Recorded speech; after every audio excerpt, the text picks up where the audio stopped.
Review code provided by Team Reptile for ladiesgamers.com, where you can find my written review. Lethal League Blaze is a unique squash fighting game developed and published by Team Reptile and is a sequel to the original Lethal League. It was released in October last year for PC and came out on Nintendo Switch and other consoles on the 12th of July for $30 Australian. There is an offline demo available. While being a 2D game with health bars, it differs from a normal fighting game in a few ways. The main being that you don't directly hit each other, instead you hit the anti-gravity ball, which increases the speed. When you hit the ball, it tags as your colour and thus will hurt anyone else and vice versa. There are 4 buttons. There's hitting, bunting, which can then be hit right after to give a speed boost, grabbing and jumping. Every character has different angles they hit at, specials and unique movement, such as Jet, who has a hover pack, Dice, who has to crouch to high jump, and Switch, who moves on a skateboard. The unique specials use an energy bar and vary wildly, such as Candyman making the ball go through walls or Grip teleporting. Smash hits will hold to boost speed, which can be hit away if you don't parry. Parrying uses your energy and can be grabbed from, but you can cancel it. The faster the ball, the harder it hits. Each match gives you a set stock, and whenever you or the opponent loses one, the ball resets. There are also targets which spawn once or twice a match that if you hit a ball into, you will get a random power-up. However, this can be grabbed or used against you. Some are also better than others. Personally, I don't like the football one at all. In this story, the game is called Lethal League because one person died playing it and it has been outlawed, which is completely unrealistic. This being a somewhat futuristic, due to intelligent robots, and light cyberpunk theme. There is a story mode with around 20 playable missions. Story content is presented in text and picture cutscenes before and after fights.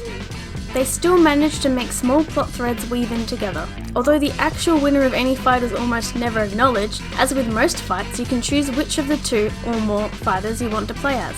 The game has 11 playable characters, 4 of which are unlocked with points. These points are earned through playing matches, playing story mode being a good way to get them. Other content can be unlocked, but you still need the points to get them. You can unlock new skins, mostly colour swaps, but each have one skin that changes their outfit a bit more. Songs, modes, and stages. The unlockable characters and stages are still playable as they are presented in story mode. Aside from story mode, there is the usual arcade mode, that being fight every character in the game in a set order, lethal volley, and strikers.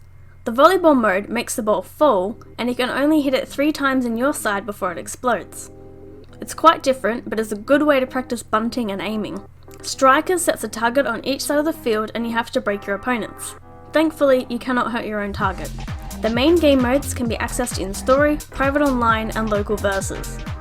These being 1v1, free-for-all, you don't respawn until one person's left standing, and teams.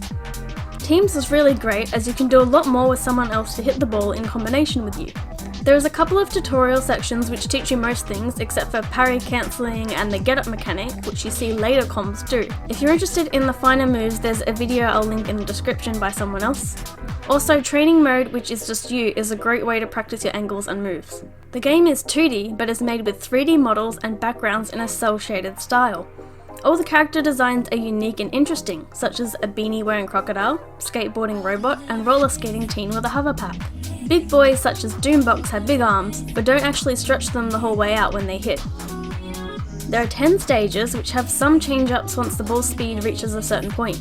Lethal League Blaze has about 19 songs, most of which you need to unlock. I'd been listening to the soundtrack long before I got the game, as it has some very This game looks and sounds great. Performance-wise, it works pretty good on the Switch even in handheld. There is one stage, being New Rise District, which sometimes feels like it has slowdown, but not all the time. As for the online, don't ask me, I'm Australian, and thus lags so bad I can't do anything before dying. I did manage to play a couple matches where it was playable, though I imagine I was teleporting an awful lot. Unfortunately, Quick Match is the only way to play public lobbies and there are no region options. So the only way I could play this game online is if my friends own it to host lobbies for them. Thankfully, the game does have up to 4-player local co-op, which will be the only way I can enjoy it. Nevertheless, it is a fun game where speed is the name. While the game might seem to be based on a soul gimmick, the real complexity comes from developing your skills and interacting with other players. I give Lethal League Blaze a 9 out of 10.